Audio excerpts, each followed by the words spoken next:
Awakening with Brahma Kumaris. Namaskar. Welcome to Awakening with Brahma Kumaris. Our topic, as usual, is Happiness Unlimited. Let's welcome Sister Shivani. Om Shanti. Thank you so much. Sister, we've been talking about humility, children, relationship, and I've been getting some beautiful things. Your humility makes you a learner in every situation. I'll just read one more line. When humility is lacking, ego comes, which doesn't let you learn from all the situations and people. Exactly what you've been speaking. It's very beautiful. Every line you could just think about it for hours. And this is what, now early in the morning, instead of filling yourself with this accident, that crash, that violence, just fill yourself with something like this and see everything change. Just keep on using it and then see how it works. It's not going to come out 100% into my behavior today, but I use it. I see where's the obstacle. I see where I'm getting stuck. I see where's the benefit. Humility helps me to become a learner. What does this mean? I'll say, no, I'm always ready to learn. The minute I stop myself like this, I'm already not learning first inside. I'll say, understood, but I'm always ready. All my life I've been learning only. Yeah, I'm from ready school to learn. till today. Yeah. And yet, the minute someone says something to me, I react, which is a sign which says, I was right. That means I have nothing to learn. I have nothing to learn. I was absolutely right. I am ready to learn means I was right till now, but I have lots to do more. It doesn't mean I was wrong, but I was right up to now and up to my capacity. And I have the potential to enhance that. Someone says, you're very hot-tempered. It doesn't mean I'm very hot-tempered. It just means I was working on myself. I've reached till here, but I have the capacity to go there. But if I say, absolutely not, this is just the way I talk. It's my natural way. Yeah, I'm not angry. My voice is like this. Yeah, that means stop. Full stop. Because why did you say something to me which went against the image that I have of myself? And I love that image of myself. I'm very attached to that image. I don't love, I'm very attached to that image of myself. Oh, sister, I've got to learn the difference between love and attachment. Yeah, this is what. So it's not going to happen in one day. Now keep trying it the whole day. Wherever there is a disturbance, it's attachment. See, it's here. So now if something happens to this hand, it automatically happens to this. So if someone scratches here, it hurts here because we are attached. But now I detach myself from the images that I have created. So if someone says something, scratches, presses any number of buttons, I'm still like this internally. That's detachment. So every time I'm hurt, disturbed, I just stop and check, what's the attachment with? I came up with an idea and someone said, I don't think this is good, and I'm hurt. What was my attachment? My attachment was that my idea was superb. My attachment was also that I cannot take anybody saying, I'm not good. I want people to encourage me, and I want people to accept whatever I do, and I want people to speak to me softly, nicely. So many things I have. Those are expectations. Yeah. Attachment is to the images that I have of myself. Okay, I've made a painting, and I'm expecting that everybody should say, wow. So I'm so attached to what here? Here I'm dependent, and I'm attached to the idea that people's approval will only mean that I'm a good artist. That's my belief system. And this belief system gets challenged many times during the day. But this approval begins from childhood, when the parents say, very good. Then the school teacher says, very good. Then you get a reports card. Then you get an award. Then so many things, 1, 2, 3, 4, 5, 6. You know what happens as a child, you're 3, 4 years old and friends and family come home and the parents say, recite that poem, sing that song, dance and show everyone. And then the child will do it and everyone will applaud and everyone will say, very good. Belief system. My performance, my behavior gets acceptance from everyone. Everyone likes this. But isn't that encouragement? See, every time to make me feel good, if I'm going to be dependent on public approval, every time I'm not going to get everyone's approval. I have to remember this. So you live with this kind of an idea? And then you're always waiting, na? School friends' approval? Every time. Parents' approval, neighbors' approval, world's approval, then the girl you find or the boy you find, their approval, Everyone. then the in-laws' approval. So what do we do in childhood? You stop saying this?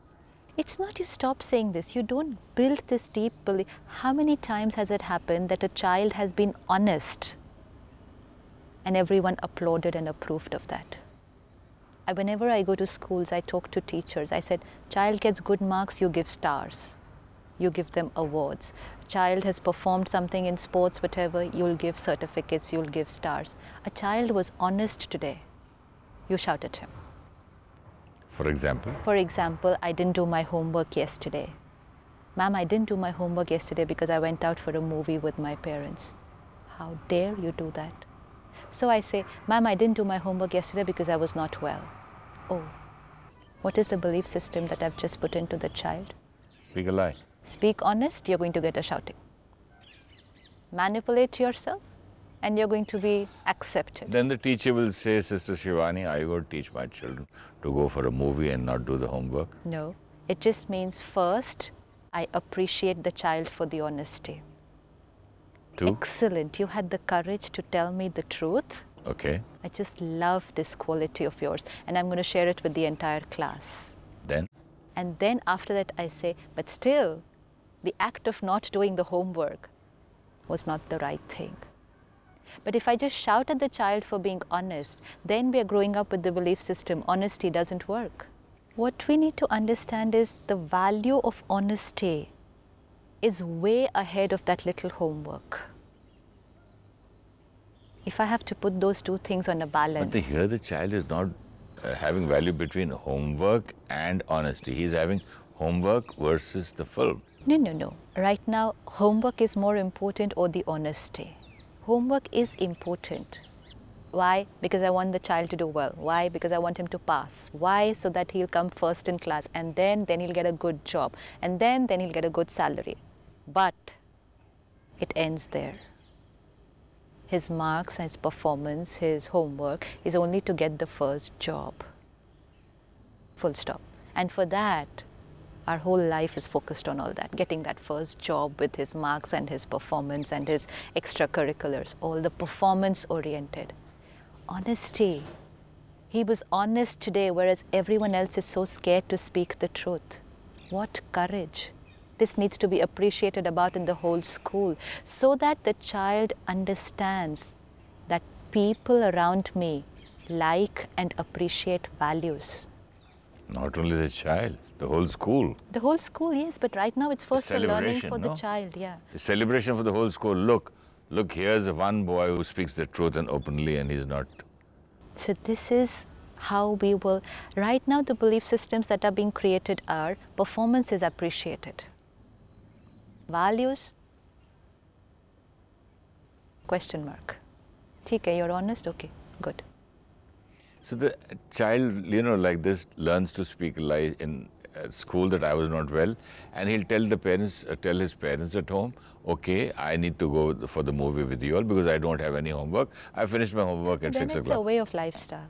It's a lifestyle now. How many times do we think twice now before telling a lie?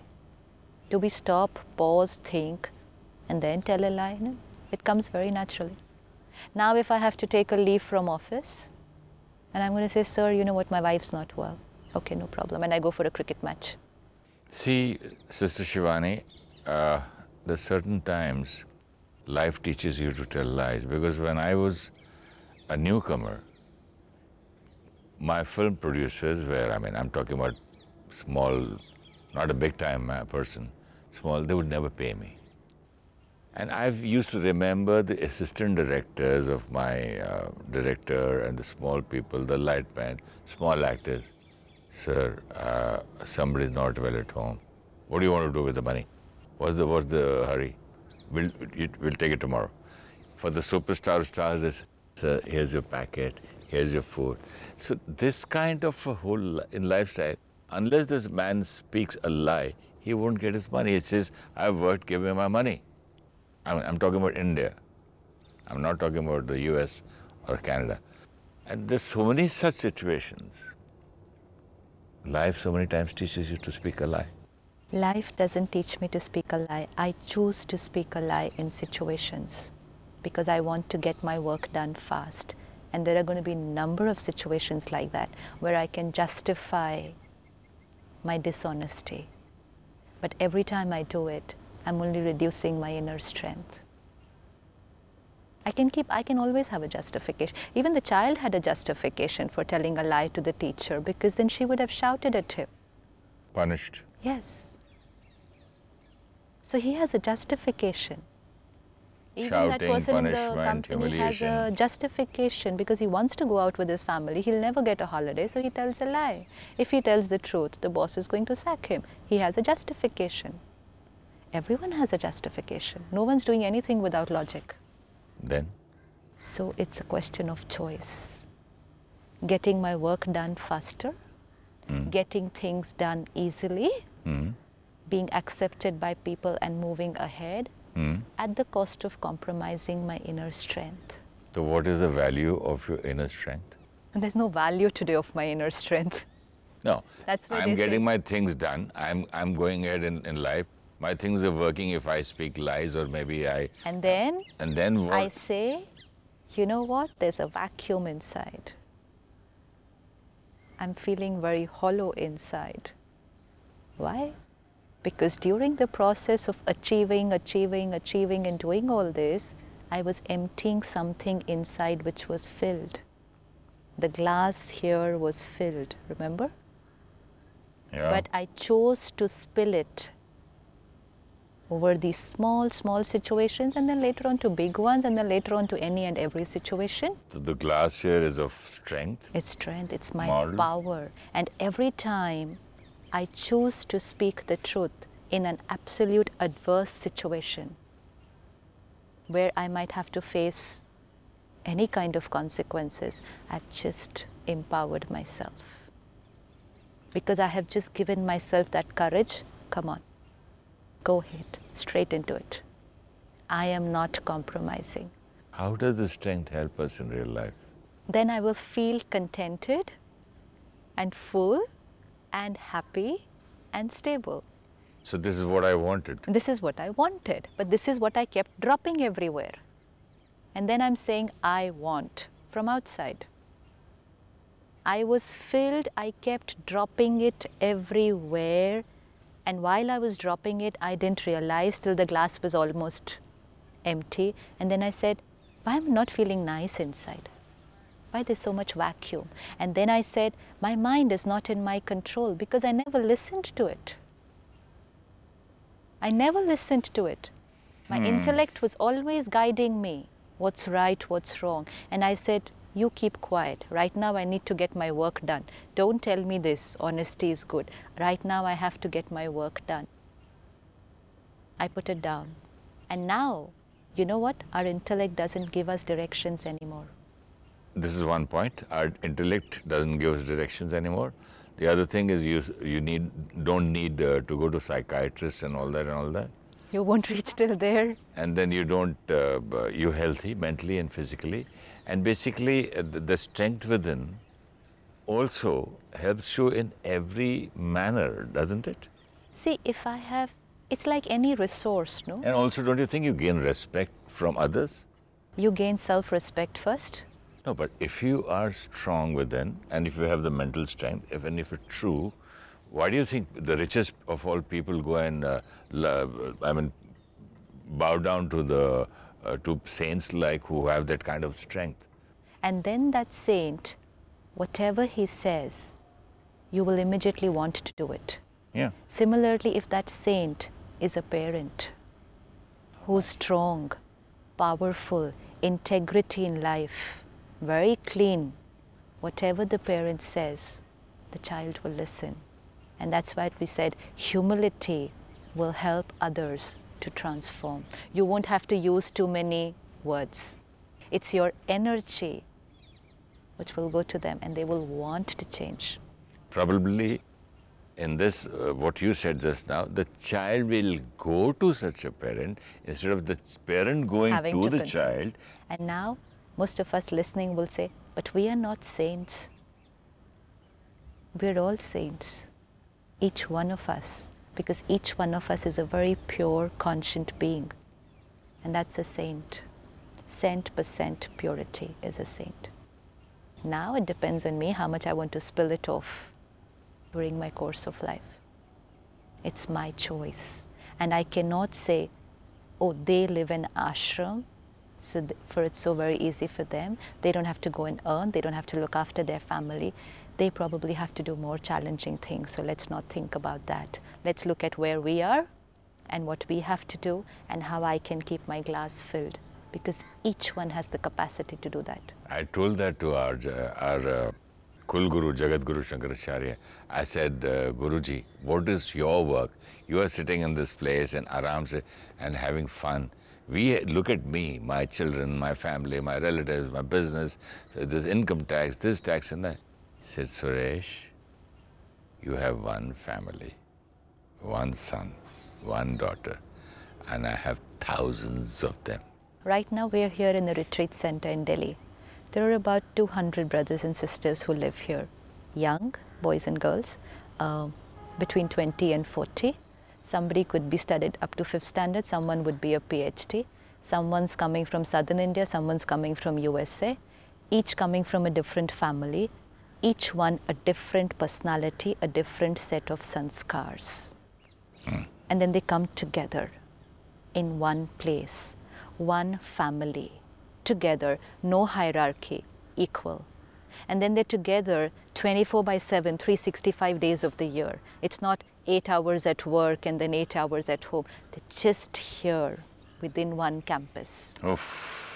And this is the retreat center. If you come to Mount Abu, there are 2,000 like that. How easy is it? It's impossible. It's happening practically. And they're working. It's not that they're just sitting and doing meditation the whole day. That's only half an hour in the morning. Every day is a new program. Every week is a new conference. Every week there are thousands of guests coming, going, taking care of everyone. 10,000, 20,000 people coming together at one time. This team of 2,000 people, like a family, is hosting everyone. They have lots of work to do.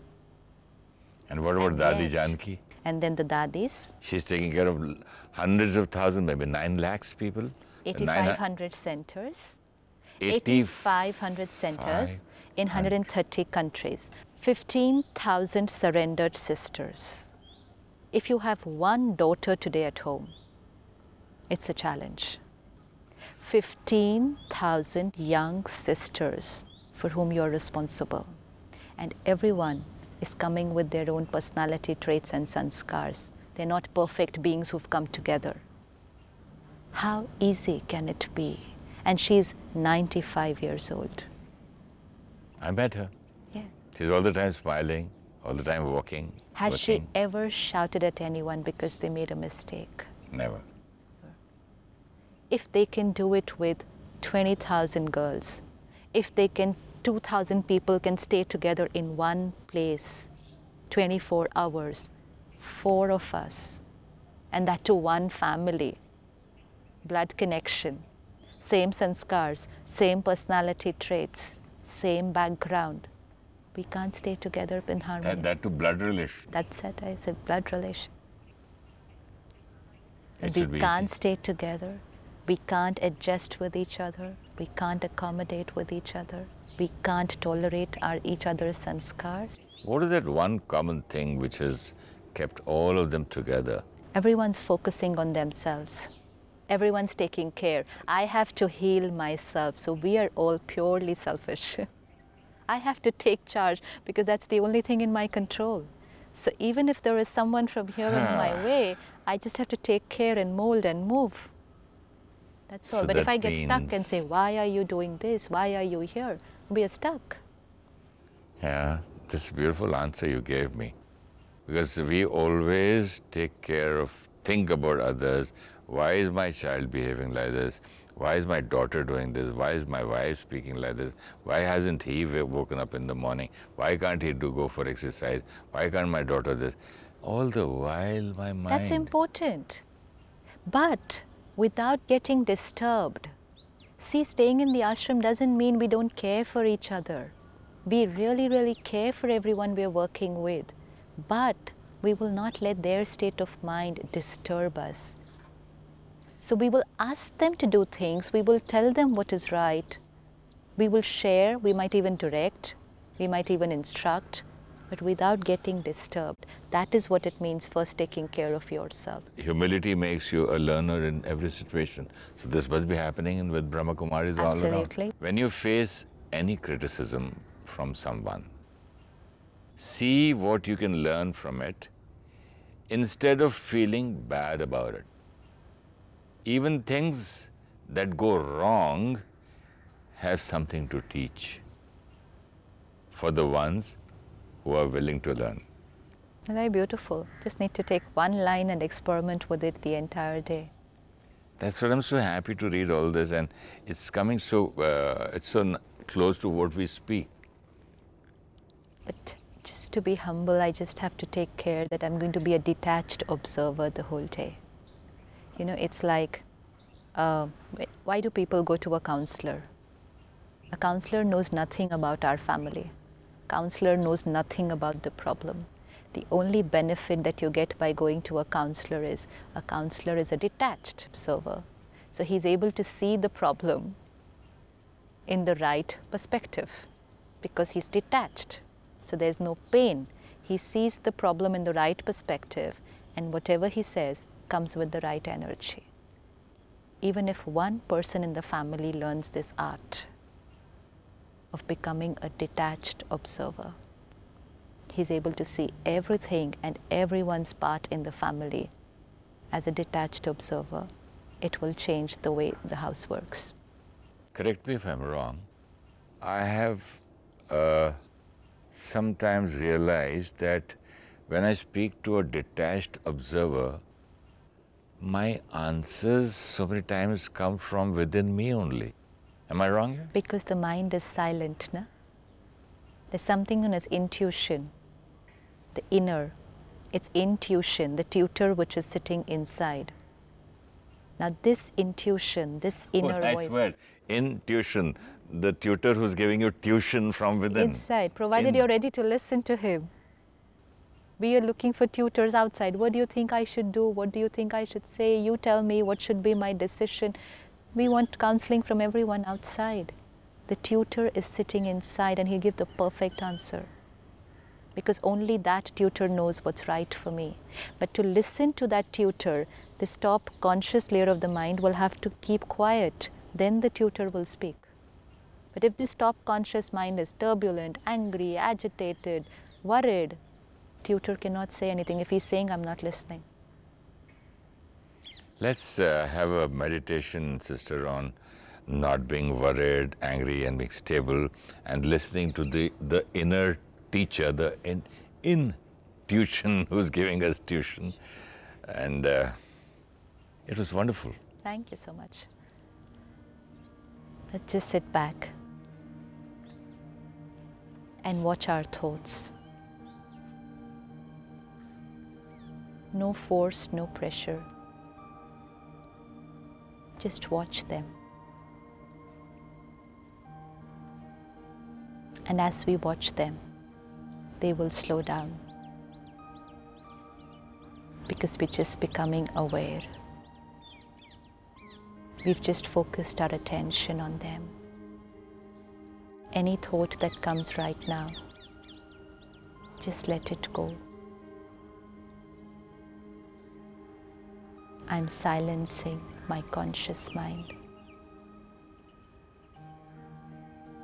slowing it down, softening it like a little child.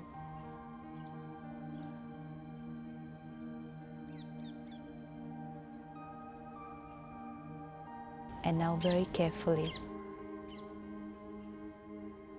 and consciously create a positive, pure and powerful thought. I am the master.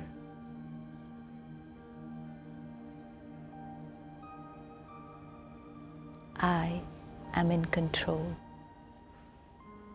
in charge of my state of mind.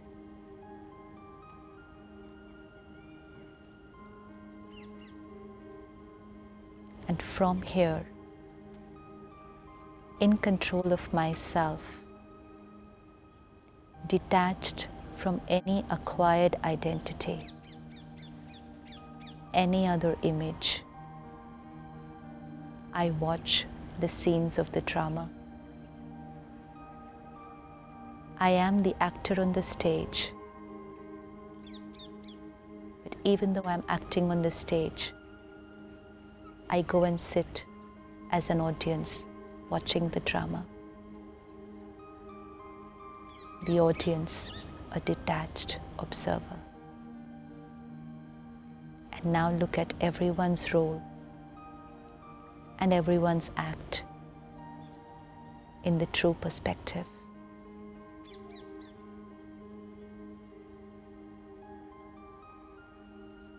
Enjoying and appreciating and accepting everyone's role and every scene in the drama to be accurate, perfect, and beneficial for all of us. Om Shanti.